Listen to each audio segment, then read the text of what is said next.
I mean, you've seen my room. Alright. Alright. I got my weeabu friend here. He decided he doesn't want to be on camera or named. Hey there. Just imagine me as the voice in your head. Yeah. But instead of telling you to do things that you otherwise don't want to do, I just have dumb opinions about anime. Yeah. And lately there's been a breakthrough recently with anime. At least if you don't know about it, I think it's a big deal. I think he does too. And I'll just say what I know about it. You'll probably talk from there. But there's an anime called Evangelion. Never heard of it. But Tis. No, my friend at work is like he's not a huge anime fan, but like he knows like enough that he can talk to me about it. But I think he said no. He'd never seen it, and he came to me a couple weeks ago, and he's like, "Hey man, have you ever heard of this Evangelion show?" And I'm like, "Yes, in fact I have." And he's like, "That theme song, it's a real toe tapper. It's like, are you familiar with this A Cruel Angel's Thesis?" And I'm like, "You're only like, God, when did that show come out? Like 1995? You know, so you're only that show's like what? Was it 95 or 97? I think it was 90. Well, I'll probably post when it was. I think it's 95. Yeah, future Brad fact check when Evangelion came out. Yeah. But it's like more than 2 decades old. Yeah. So it's like, well, I mean, it's not like... To be fair for the song, it's at the Japan Navy, they play it. Like, it's in their military. It's so integral to their culture. I know what video you're talking about. That video is fake. Oh, damn it. It is awesome. It is hilarious, and I love it. But oh, no. what they're, like, that's literally just the... The military band. Oh wait, are we talking about the one with the dancing guy, or just no, the one with like, the? Oh no, okay, sorry. The music. No, the one with the cool dancing guy, that is fake. Yeah. The video of the Japanese military, like Navy band playing the song, that is real. Yeah, their Navy. That did happen. Somebody took that audio and set it to footage of that guy dancing. Yeah. So that video is fake. But no, yeah, a real military group from a real country played an anime theme song, and it sounds really good. Yeah, it sounds very. But, I mean, patriotic. that's just a good song. Like you can like. Have you ever heard the bike horn cover? Well, look that up because that's But good. so yeah. What was the point? Yeah, so can I go back to Evangelion real quick? So it's very, very. Oh, I was gonna say what? It's very pretentious to say like, oh, if you haven't seen this show, you're not a real anime fan. I don't like saying that, but it's like it is. It's not even. I don't even think Evangelion is like. Well, I personally think it's a great show, but if you ask me to explain like objectively why it's good, I don't know. Like your mileage may vary. It's deep though. But it's so fascinating. Every time, like I can't remember who. Oh, wait, pause it. Playing. Yeah. I want to say it was Digibro who in one of his videos said, like, you know, like, Evangelion came out however many years ago, people are still talking about it today. Like, people are still saying, what does this mean? What does that mean? Maybe it doesn't mean anything. The Wisecrack had their philosophy video of Evangelion, too. That video was really good, even though they didn't pronounce Evangelion correctly. And that's such a nitpick. I know, but, like, it's so... It's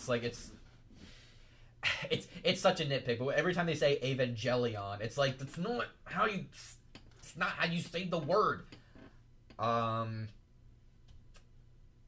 Yeah, but like for instance, I actually rewatched the show earlier this year. I think it was either earlier this year or late last year, and I remember Digiro said like when you watch it as a teenager, you're more likely to empathize with the teen characters like Shinji and Asuka, and you might not be able to relate to the adult characters like Misato and Ritsuko. Kaji.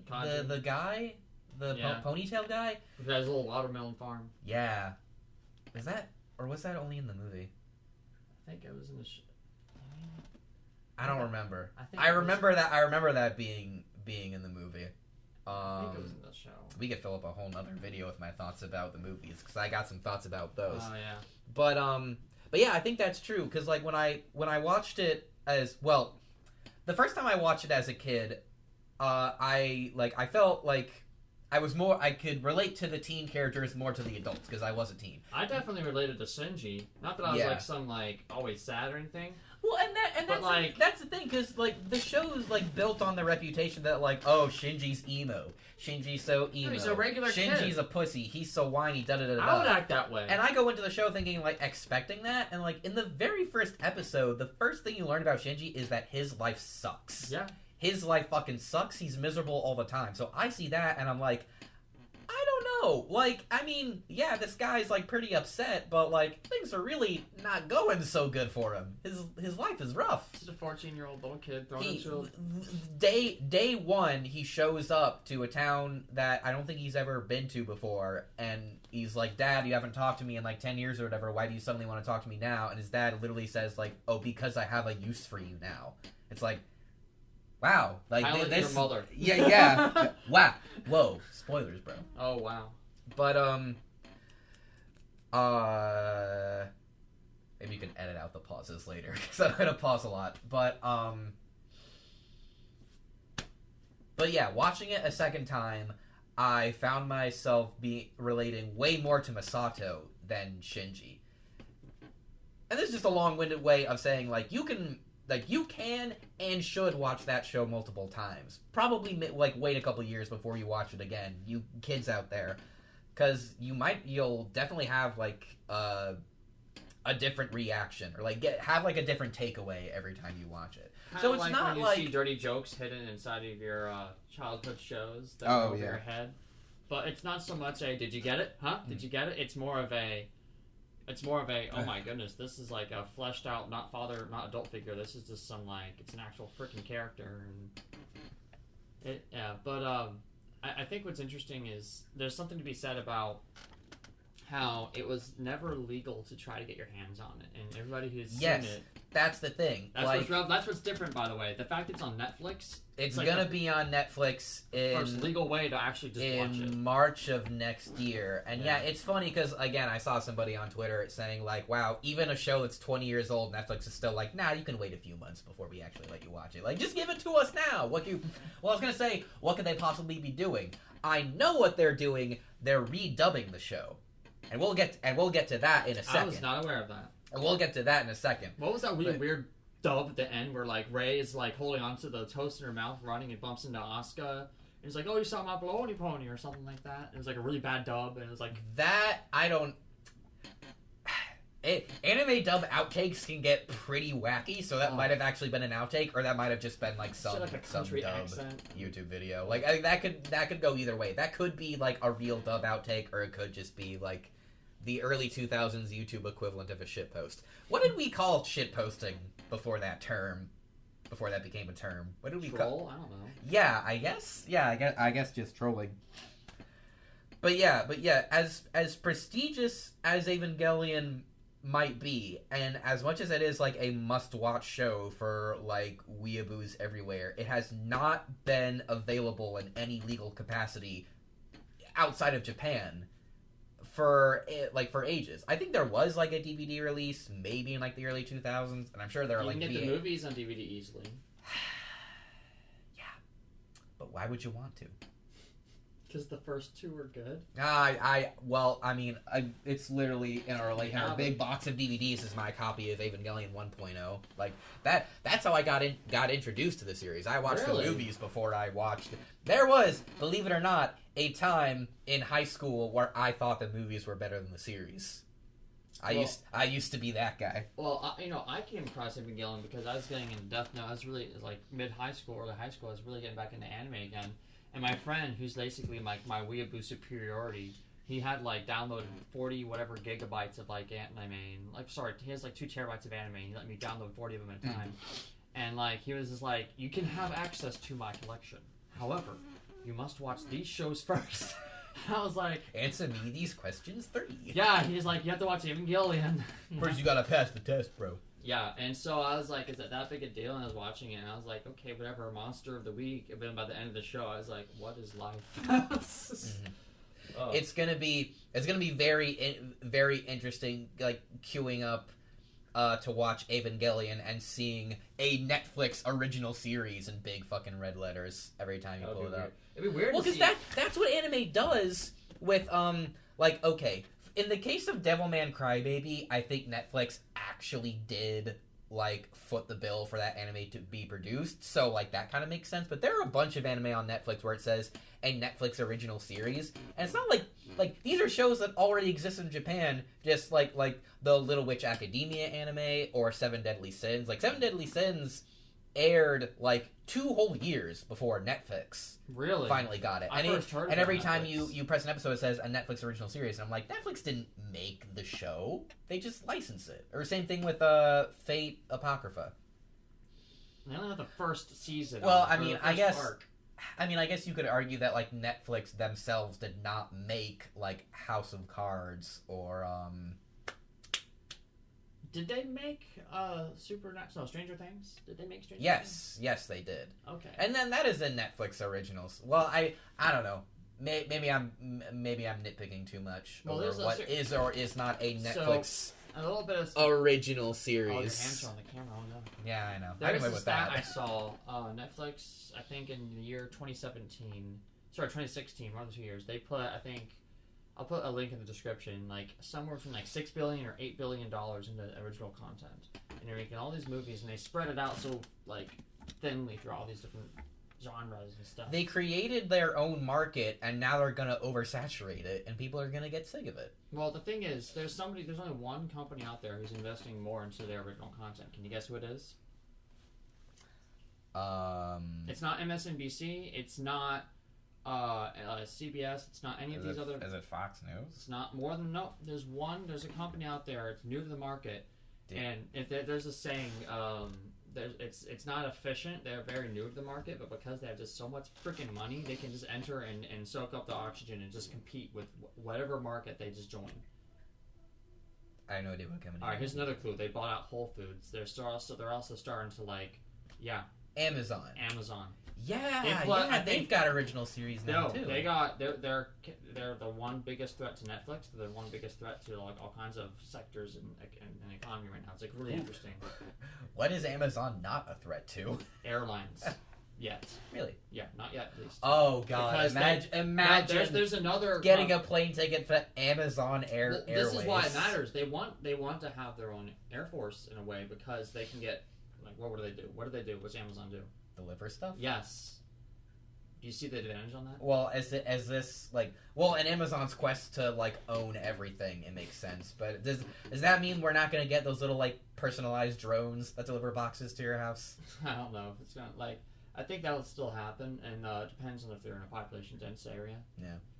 I mean, I know we're like probably decades too late to be worried about. Oh, are drones a good idea? But it's very disconcerting that like.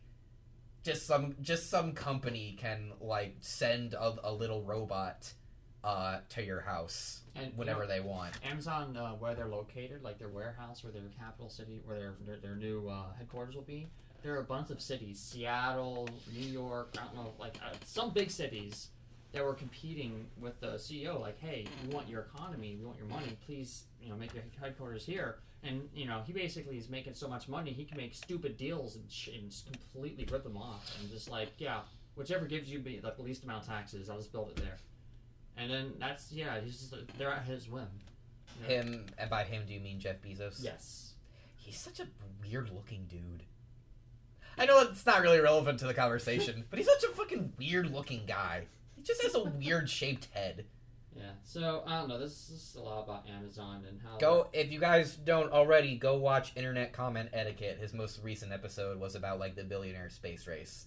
And in that, I got to hear Jeff Bezos talk for the first time. And I'm like, well, yeah, he doesn't have the charisma of Richard Branson, and he's not completely unhinged like Elon Musk. Oh my god, Get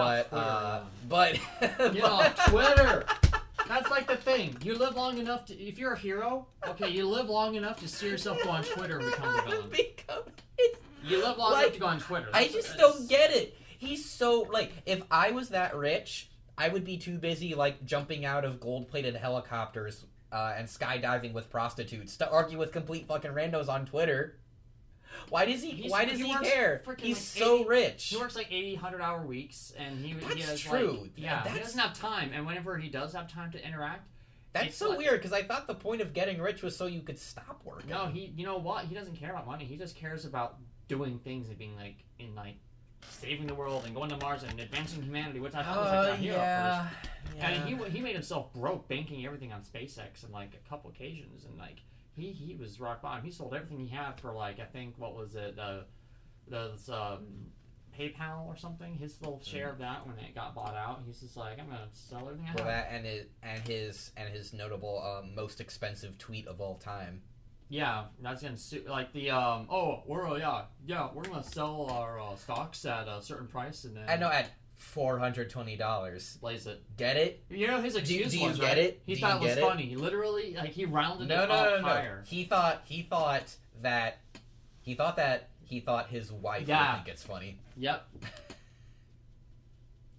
And then, like, hey babe, I just made the most fire tweet. Check it out. And then, Elon, I think you just committed price fixing. I think that's illegal. Now the SEC is gonna investigate you. Whoops. Yeah.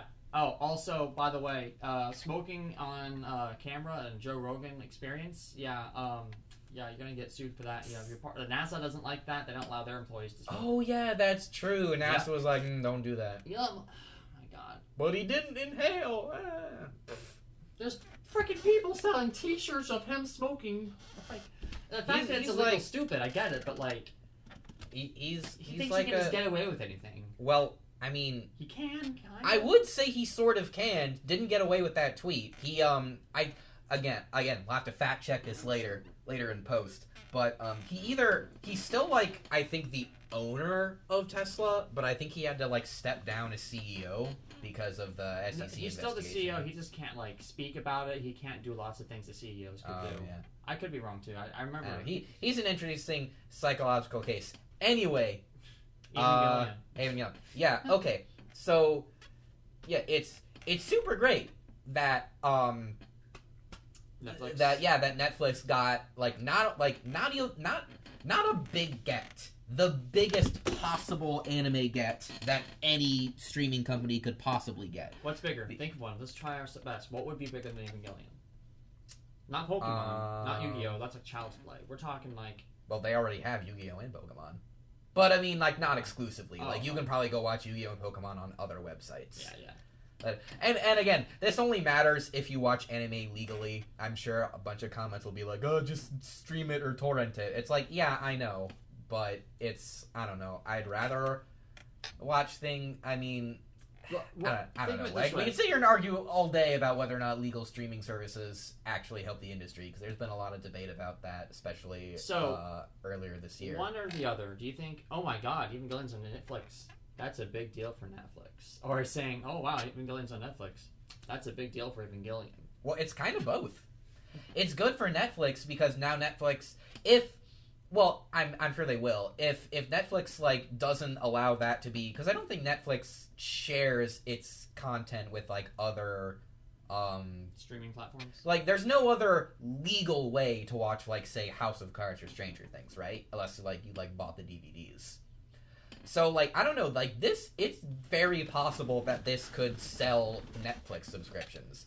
Like it's entirely possible. Well, someone might sign up for like a free trial and like just binge all of Evangelion in one day, and then like unsubscribe and never come back again. But that's still like that'll still bump up Netflix's subscription numbers, and it's good for Evangelion because now instead of like now you can go to people and say like, hey, have you ever heard of this neat anime? And they'll be like, oh, where can I go watch it? You have to be like, oh, well, nowhere, unless you want to like go on like Kiss Anime or something, which I do not condone or endorse, by the way. What about Master Anime? I don't know what that What about Anime Freak? I don't know. What about Anime? Go Anime? Well, there's a million sites. There's a million places you could be watching it. But, because I keep saying, like, oh, this is great for us old fogies, so, like, we can watch it again. But it also, like, someone, like, it's entirely possible that, like, when it's on Netflix and people watch it on Netflix, it might be the very first time they've ever seen it. Like, there's a very real possibility that this could introduce Evangelion to a whole new audience that it's never been exposed to before. Do you think... And you know what that means? What? That means more Evangelion hot takes.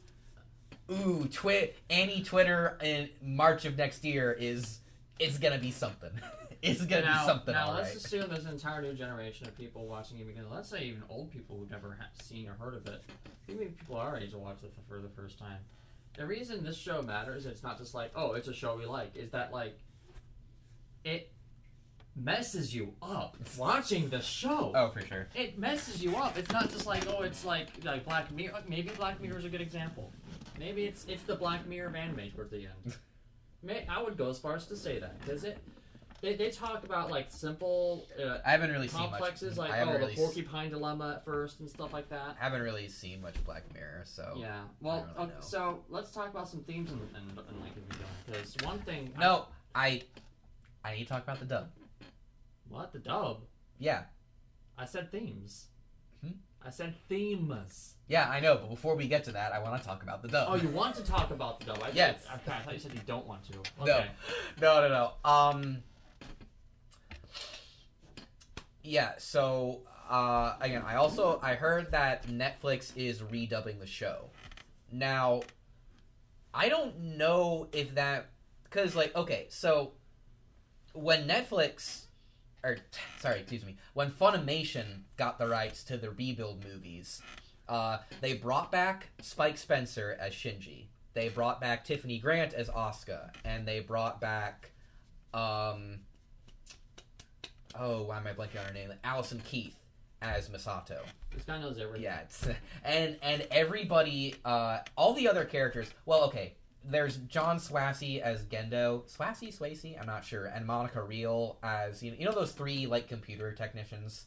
There's like the guy with the glasses and the guy with long hair and then the girl. Yeah. There's that gif where he's like all the Oscar clones are behind him, or sorry, Oscar Ray clones are behind him. He's like, yeah, in the director's cut episodes of that show, I think they got John Swassey to be Gendo in like those last couple episodes, and Monica Reel to be in those last couple episodes. So I don't know if they count as being recast. But aside from those three main characters that I just mentioned, Funimation recast everybody else. Because most of those people weren't really in voice acting anymore anyway. And also it's like, well, we've got all like... I'm sure if Funimation could have, they would have replaced those three main characters. But they were smart enough not to do that. Because Spike Spencer is Shinji Ikari. As far as I'm concerned, you cannot get anyone else to play that character. Even the original sub-dub? I have seen Evangelion in English. I have seen it in Japanese. I think the English is better. Really? It's a... I grew up... I'm biased. I started with It's tough. It's a bit of a split because, again, those three characters are really, really good, and everyone else is kind of bad. Well, mediocre to bad. Like, a lot like... I prefer the Cookie House dub, except nominally. Yeah. Hey, brother! Her voice is a little grating sometimes. But so, to be fair, I don't know if Netflix will do that. Like, maybe they'll just replace some characters, but bring back some people. Because I think Spike Spencer and Tiffany Grant and Allison Keith still do voice acting. It's been a minute since I've seen them in a new show, but who knows? They might come back. The guy who played Griffith in the dub of Berserk has like 3 other voice acting roles to his name. But when they dubbed the CGI Berserk movies, he came back. Which, thank God. But Griffith did nothing wrong. Look it up. Utilitarian. Same. That's a conversation. Griffith did nothing wrong. That's a conversation for another day. Also, you're wrong. But more importantly, hold on, let me take a sip of my drink.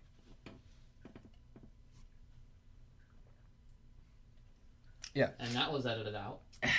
And I don't want to sound like I'm coming off as the guy who's like, different bad, me no like different. But I don't want those three actors in those three roles are so important to what makes that show work. Replacing them, like, I'm not saying they can't make a dub that's as good as the original. At least for I guess I should say I'm not gonna say it's impossible for three actors to do those characters better, but I will say I don't expect it. I will be when that dub finally comes out. I will judge it very, very harshly because I know it's not like I'm the arbiter of good dubs. I am. But this guy knows every I'm voice just actor kidding. in every show. I'm just kidding. I am not the arbiter of dubs. Yes, although... you are, because no one on this planet knows more about them than you. You just know every actor and every voice. I'll be watching a show. My and head I'm is full I know of this useless actress. I know this. My God. So, is the dub thing covered or? I must have run away. Yeah, what was my point? Just that, I'm not saying you can't do a better job dubbing those characters, but I don't see it happening, and, what I would appreciate it if, even if there is a new dub, they, have the old dub as, a separate language track. I mean, that's probably not gonna happen. If they went through the trouble of redubbing the show, I sincerely doubt they're gonna make the classic dub available. But I don't know. It's just, I don't want that. That's not what I personally want. But I mean, we'll just have to see how that goes. But okay, if someone told you that oh, we're redubbing Cowboy Bebop and we're not getting Steve Bloom to come back and be Spike Spiegel, see, there'd be riots in the streets. People would go nuts. As far as I'm concerned, specifically, again, Asuka and Masato, but especially Spike Spencer as Shinji is, every bit as tied to that character as Steve Bloom is to Spike Spiegel. Okay. That's just how I feel about it. Anyway. So... Still excited for the show, regardless. Okay, so... I just can't wait to see all the old conversations that I'm so used to growing up with while people are analyzing the show coming back into the mainstream. Because I think I can't wait to see the memes and the people's It'll be very interesting to see people's reactions to I mean, specifically spoilers. We're just gonna spoil the entire show. Oh yeah, that's true. Big spoilers for Evangelion. This is for people who've already seen it. Yeah, I'm just curious to see. So if you haven't seen it, stop.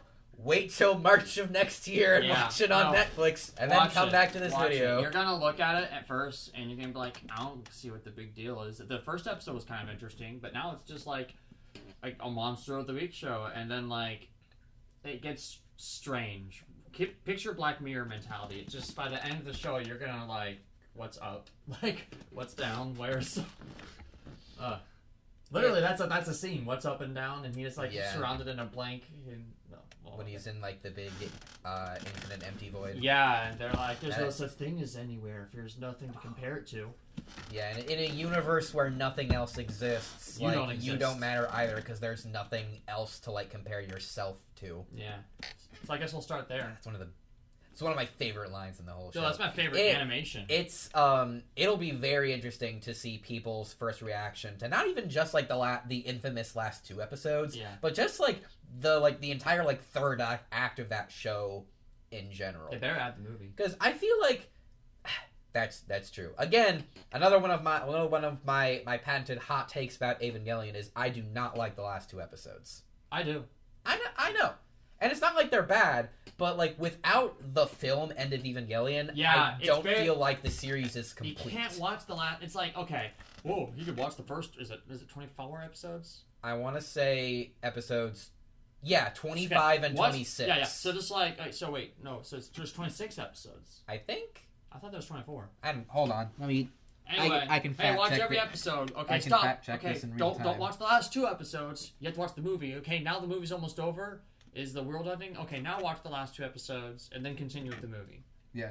I mean, not to say you should skip the last two episodes. You definitely should watch them. But if you're But yeah, in like the correct order. If you don't watch End of Evangelion, you're only hurting yourself. Because one, because that movie's a fucking masterpiece. That movie is still my favorite movie of all time. To Oh, this day. man. That movie is my favorite movie. No, nothing. Ooh. If I knew the world was ending, I'm serious. If I knew there was a meteor coming to Earth, and I had to watch one if movie, I knew the world was gonna end, I'd watch this movie about the world ending. Well, yeah, it would ripen me up. I'd be like, I'm ready to go.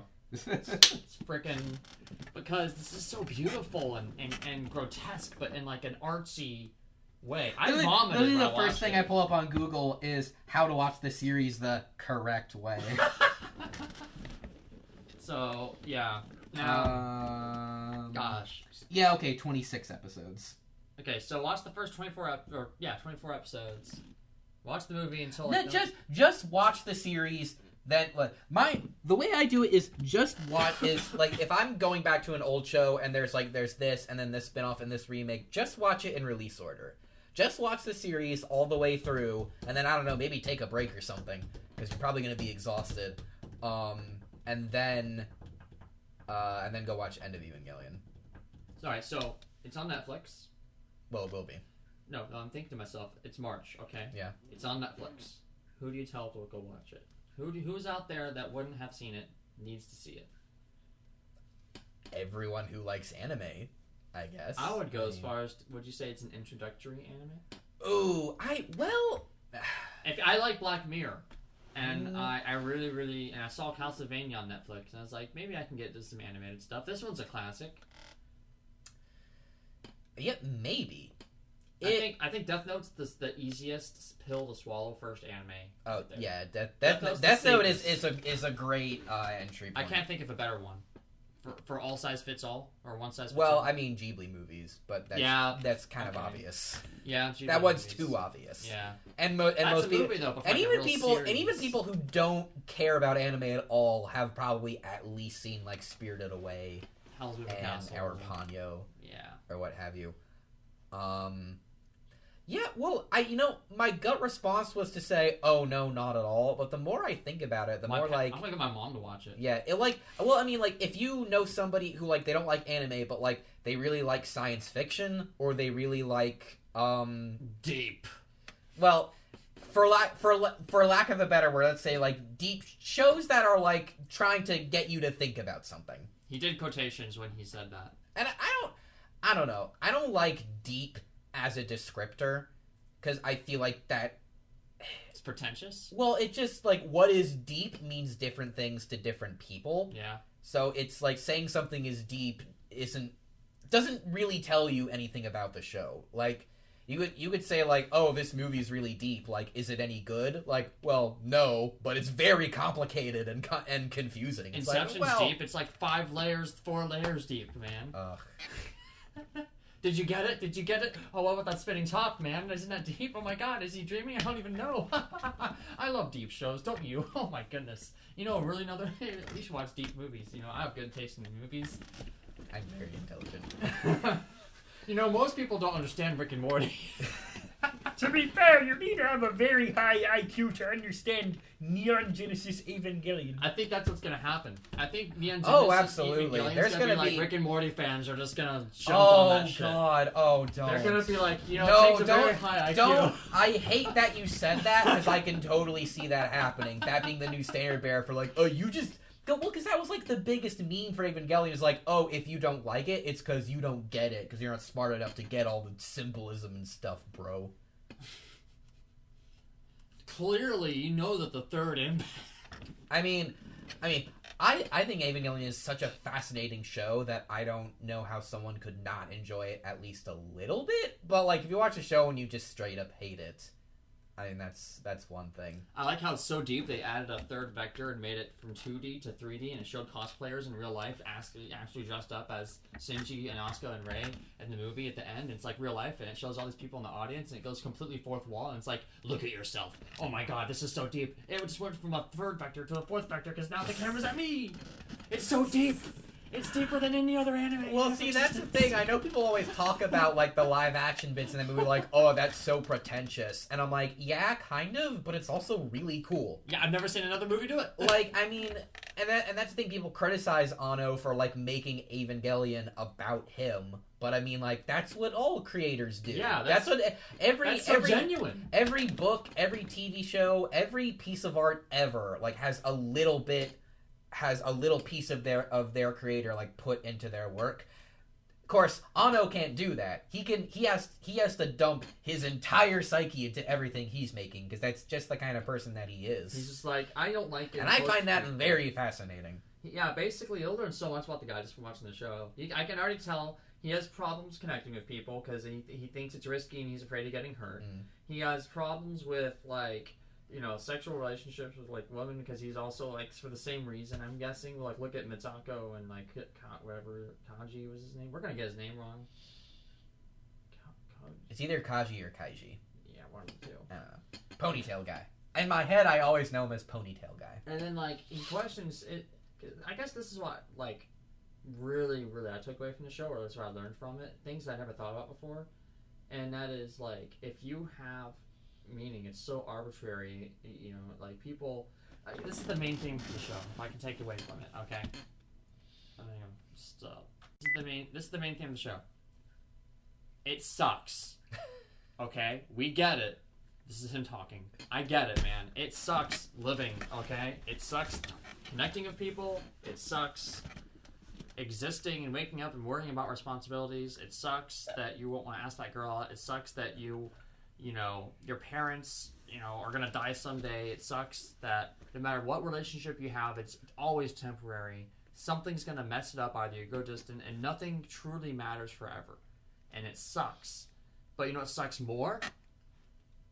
Standing still and not trying to make more connections. You can't not make connections. Yeah. Because it only gets worse if you don't. Yeah, connecting to people and forming meaningful relationships with people is so difficult and so emotionally and even at sometimes physically draining, and it can be extremely painful if it doesn't go wrong. But you can't just, like, recede into yourself and isolate yourself from the rest of the world and not talk to anybody. I mean, you can, but that's just gonna hurt more.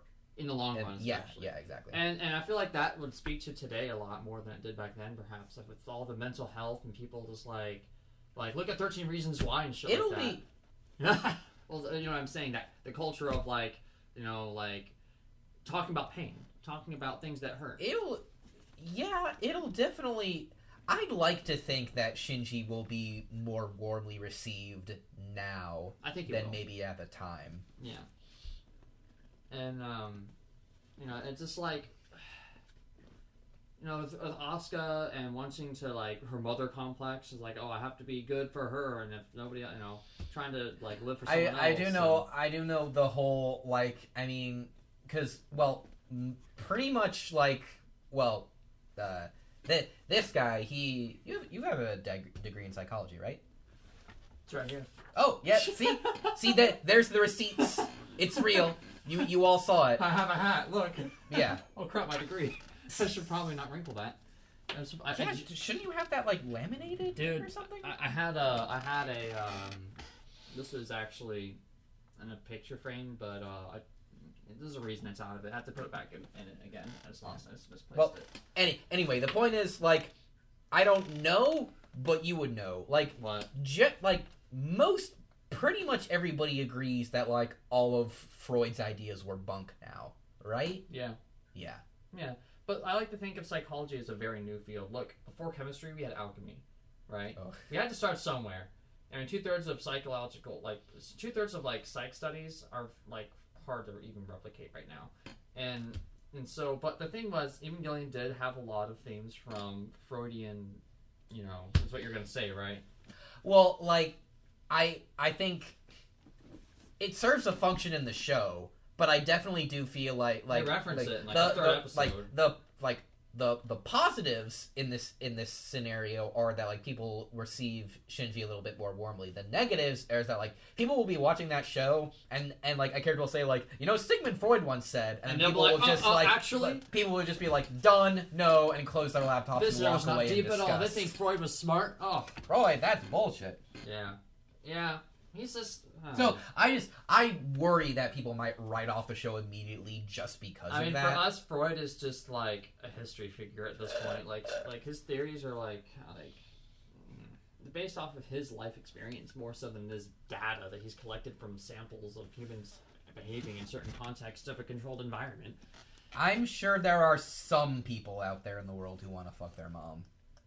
I'm sure those people do exist. But the thing was, you know, somebody had to be the first person to, hey, I have these ideas, let's test it, and I'm going to use these ideas, and because like, I don't know, like if you look at other cultures, they probably have a, you know, like Daniel Goleman, right? In his book Emotional Intelligence, right? Like I read that book, it was a long time ago, but like I remember something stuck with me, and he said, and he probably had some research to find it. He said guys tend to have more friends, but with fewer like meaningness in each friendship, and then girls tend to have fewer friends but more meaningship in each friendship. And you got to ask yourself, like, does he really think that's genetic or does he think that's societal? Because he never distinguished that. And so when it comes to like testing your theories, there's like you have to be very careful when you say what is and then what is why. Yeah. So I don't know, but like back to the show, you know, I think that they also tackle existential dread, you know, and I think like BoJack Horseman does that a lot too. And if people like BoJack Horseman, they're gonna love Evangelion because it makes you feel like crap. It definitely Well, I think BoJack's an especially apt comparison because like there's definitely an element of BoJack that it's like how far can we push this main character before people just cannot empathize with him whatsoever? Because like there's a well we already put a spoiler warning, but Yeah. if you've already seen End of Evangelion, you know the scene I'm talking about at the very beginning of the movie. I'm so disgusting. I'm so fucked up. Yeah. Like, I know a lot of people are gonna see that and see, like, Shinji's a terrible person. He's a monster. That's disgusting. And write off the show because of that. And I'm like, you can have characters that are not necessarily great moral upstanding people, and it doesn't inherently mean the show has, like, bad morals. Like, BoJack leans way harder on the, like, our main character is kind of a terrible person, but you're a terrible person too. Well, not that he's just like, oh, he's a terrible person and therefore he sucks, but he's a terrible person, but like there are reasons, like there are a lot of different factors attribute to people, like not to say he's like not responsible for his actions, because that is another big theme of the show. You can't just apologize and expect people to be yeah, you have to do better. Yeah, exactly that scene. But it definitely leans really hard on the like, okay, yeah, this guy is terrible, but like there are reasons that like, you know, shape people into being this way. And just because he's a terrible person doesn't mean he can't be used like to tell an interesting story. Or it's not saying it's like, if we can non-ironically go back to Rick and Morty for a moment. I think Rick and Morty kind of has a problem with this, where like they portray Rick as kind of an asshole-ish character, but the show also tries to make him seem really cool, and so they sort of unintentionally equate being an asshole with being cool. Okay. I don't know. It's like as opposed to just a cool asshole. Yeah, well, it's like, I feel like some early seasons of House sort of did that too. The Doctor, where it's like oh yeah Dr. House, where he's a huge asshole to everyone and everybody that he knows, but he's really smart. And he gets the job done. So we let him get away with it. More of an asshole Sherlock. Yeah, as long as you don't let your character, like, unless your story is like a tragedy and the whole point is that the bad guys win, because there are some stories like that. But as long as you don't like completely let your character get away scot-free, I think it's okay to have a character who's either kind of bad or even terrible. Alright, here's something I want to go back to Evangelion real quick that messed me up. Mm-hmm. When I saw the 3rd episode, I think that's when or was that the 4th episode? The Diamond Angel.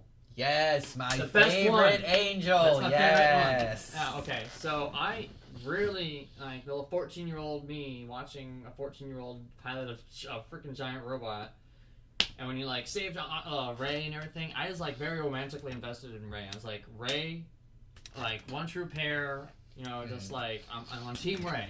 Yeah. You know, people on Twilight, they're like, oh, I'm Team Jacob. I'm like, I'm on Team Rey.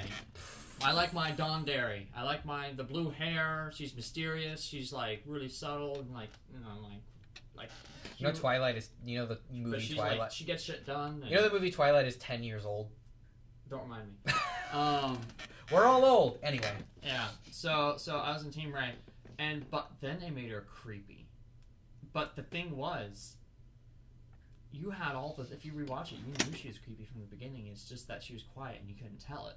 So it's like the little winks and hints and nods to the whole she's a clone thing. And then like you find completely go over my head the first time. Yeah. Then the second time watching it, I'm like, oh yeah, because that's why that means that. She sacrificed herself to kill an angel in one of the episodes, and then she's back the next episode. She has no memory, and you're like, oh wait, that's not the same one I fell in love with. And then it's like it's a delayed mourning.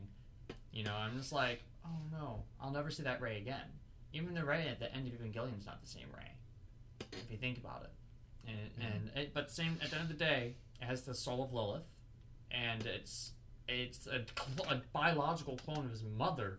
So it just takes your romance that you had at one point and just like, yeah, that girl you like, oh, that's your mom, but like cloned also. That soul is actually the spawn of all humanity. And we just needed to get it close together so we can perform a ritual to end the world. So all that you thought was wrong. We're just using you, and everything that we toward your emotions and everything you believe in is love. And that's the thing that's so great about Evangelion, because all the stuff that you just said is really interesting, but it doesn't, like, that's not even what the show is about. That's all happening in, like, the background, where, like, Shinji and Asuka and all the characters, like, dealing with, like, their own hang-ups. Like, that's kind of, like, that's the stuff you really, like, sink your teeth into. All, like, the whole, like, the lore about, like, the angels and, like, the third impact and all of that stuff is really, really interesting. But you can, like, that's all, like, going on in the background. It's, like, it's so dense. It's so dense. It's such a dense show. There's so much going on. Well, I mean, I joke, but there is a lot going on in the series all at once. Yeah. What about Sele? Oh, those assholes. Yeah. It's a shame, you know. They were just trying to prepare the Earth for the invasion of the aliens that wanted to make them join their like consciousness. We want a do-over. We want to hit the reset button on the entire world. Let's just dust off our hands and say, like, we're just fucking eject the cartridge, blow into it, put it back in the N64, and let's try this again. I was actually referencing Cloxosaurus. Oh god. Oh god. Okay, now I guess this is the another topic. How many shows are influenced by Evangelion? Because I got a fucking a million, a bazillion. Well, okay, that's an exaggeration. No, but you like, might be. It's up there. Let's talk about percentage, like, because we don't know how many animes there are, but like, what percentage of shows do you think are like? I mean, we got the Dondary of all Dondaries. Every other Dondary personality type in any show is considered a trope at this point, like a Rey clone. They call them a Rey clone. Oh, what's that? You have a show where there's a quiet girl who's like submissive but like is mysterious, and you don't know much about her, and she's just kind of non-expressive and flat. Rey clone. Oh, what's that? You have a girl that's like Helga from Hey Arnold and is mean to you, but actually kind of likes you in the background. Oh, that's Asuka. Well, because I mean, right off the top of my head, there's Razafon, which I have not actually seen, but was described to me as Studio Bones' quote-unquote Evangelion killer, where they're like, okay, I see what's going on here. I'll bet you we can do that better. I've not seen the show. I've heard mixed things about it. I saw some guy on Twitter. I spend way too much time on Twitter, in case you guys can't tell. But anyway, I saw a guy on Twitter saying, like, Rosafon is actually way better than Evangelion anyway.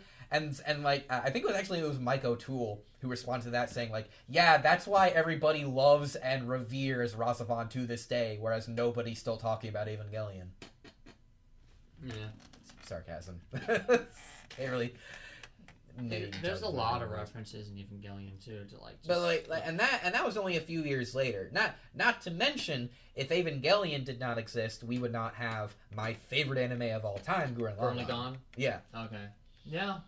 There's like Gurren Lagann, Code Mechs in general. Like every well, okay. Maybe constructed the maybe not literally everything, but a huge majority of everything Studio Gainax and Studio Trigger made after Evangelion has Evangelion's like footprint or fingerprint on it somewhere. I mean, there's so many shows out there that when you're watching it, you're just like, oh, this is Evangelion. That's what it is. It's Evangelion. What's that? You're piloting a giant thing to save humanity from another giant thing. Let's shots of like, oh, their sync ratio. Oh no, their sync ratio. Oh, Pacific God. Rim. That is, okay. Oh, definitely. Definitely yeah. Pacific Rim. Side note: Evangelion is not my favorite anime, but just purely on visuals. Every visual element of that, like every character design, like that is like every time. Like they pan to a computer screen and like the sync ratios cool. And like the lines like moving up and like the little plugs like attaching and detaching, just everything about the mechanical and visual design in that show. It just what about Ritsuko's mother brain in a vat? Oh, like, yes. And she's like trying to fix the computer. The Magi. Oh my boy. Goodness. That reminded me of Ghost in the Shell. That was just like That's probably intentional. Yeah. But yeah. Oh yeah, but so like but yeah, I'm trying to think. I'm sure I can Rosafon, Gurren Lagann, Darling in the Franxx, unfortunately. That is like such a blatant clone. Oh, did you ever see, I can't remember if it came out last year or maybe the year before, but did you ever see a show called Flip Flappers? No. So, the first half of the show is its own thing. The second half of the show is basically just Diet Evangelion. Diet Evangelion. Yeah, there's... And then Darling in the Franxx is Dollar Store Evangelion. Oh, God. I mean, you're right. You're absolutely right, but oh, jeez. I stole it from you. I heard it from you first. Dollar Store Evangelion? Oh, yeah. Here you go. They'll make money. People like that. Hey, what if we made something that was like Evangelion, but was stupid and had no point? Hey, make sure that when you hey, can I copy your show Evangelion? Yeah, just change it enough so it doesn't look obvious. Oh God, that. So, I wonder. I think what also it did is like Madoka Magica was kind of like a hey, remember this genre you like? Let's make it dark and explore things that you didn't expect it to have. Hey, remember this genre, Monster of the Week, like Power Rangers? Oh, let's.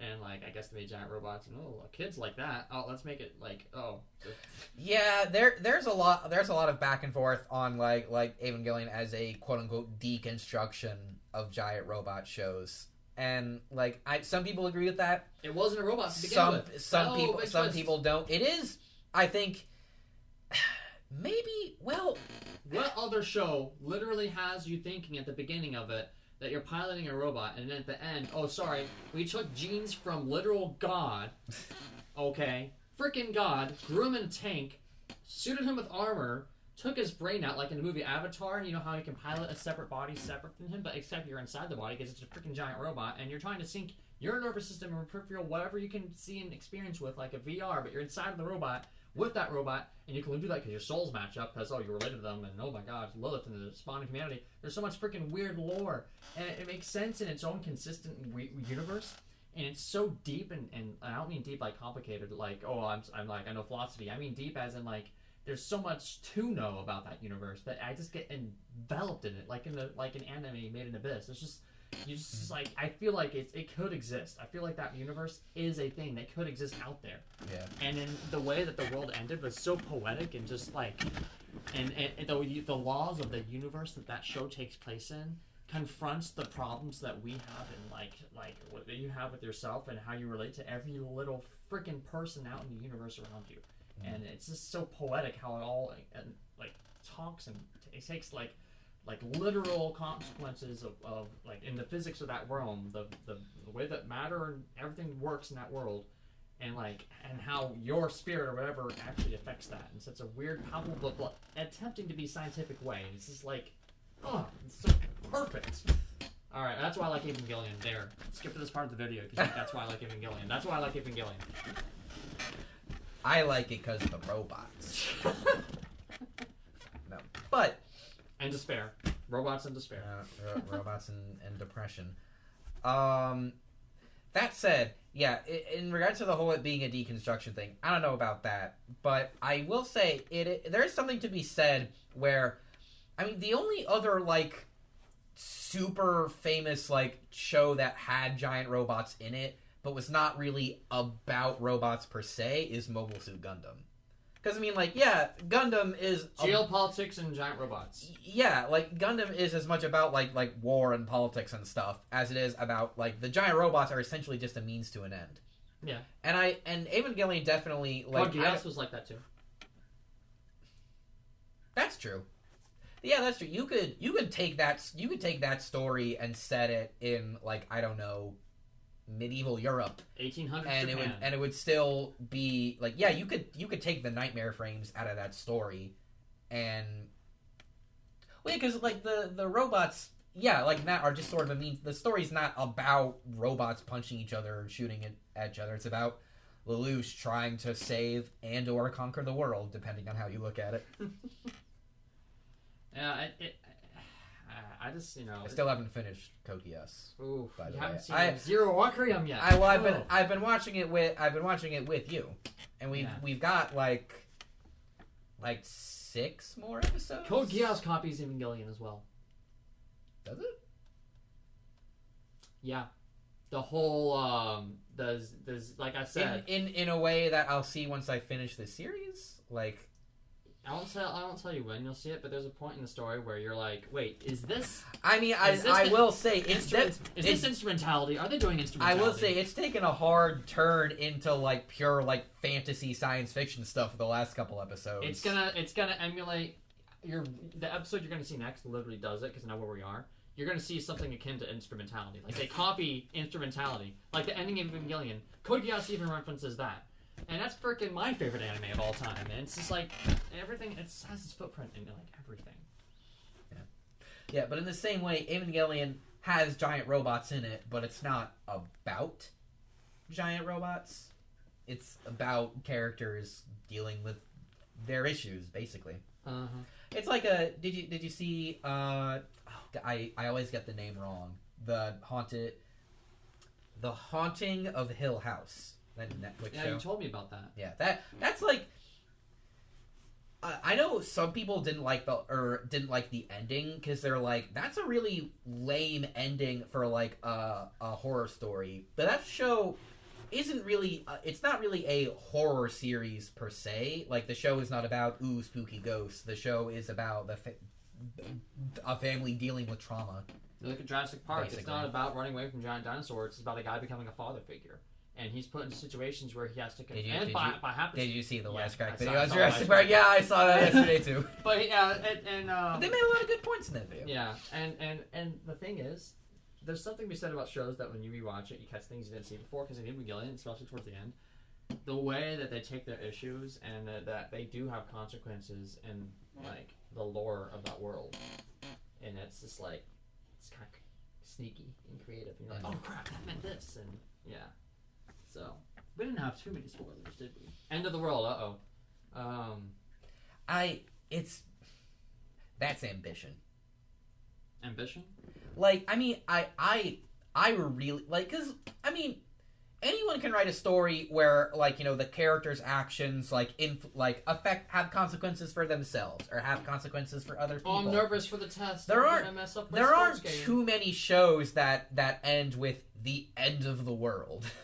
Yeah. Like, yeah, that's about as hard as you can go. Having the end of your series be the literal end of humanity. And then the Or last line. The reset of humanity. And then, like, the last line is literally just like, you're disgusting. Disgusting. I knew what you did. I knew what you did. There was,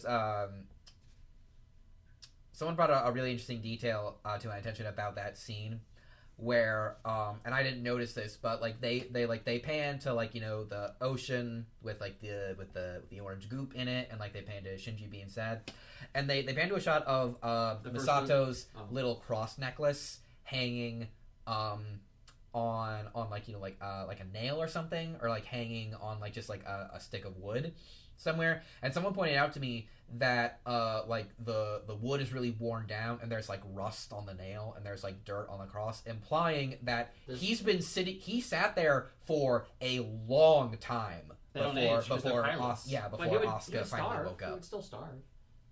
You know, any nail could have rust on it. I guess that's true. I remember that cross saw the second impact too. Remember I feel Misao's like, father? I feel like the person who told me about that said like, oh, like that's their way of implying that like Shinji's been there for days. I think. Well, that would make sense because it was like if it was weeks or months, I guess he would have just died. Yeah. Any closing remarks on Evangelion? We're at an hour now. Oh, Evangelion's a good ass anime.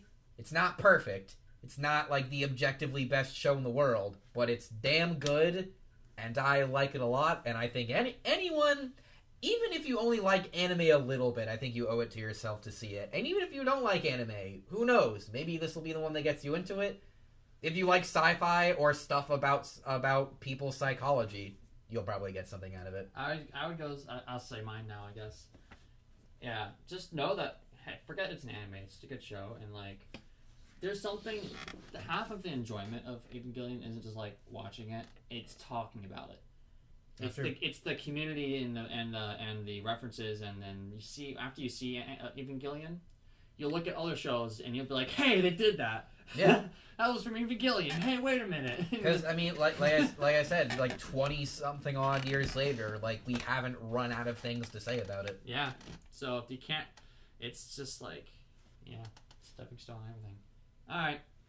Thanks for wasting your life listening to us. Bye. Peace out.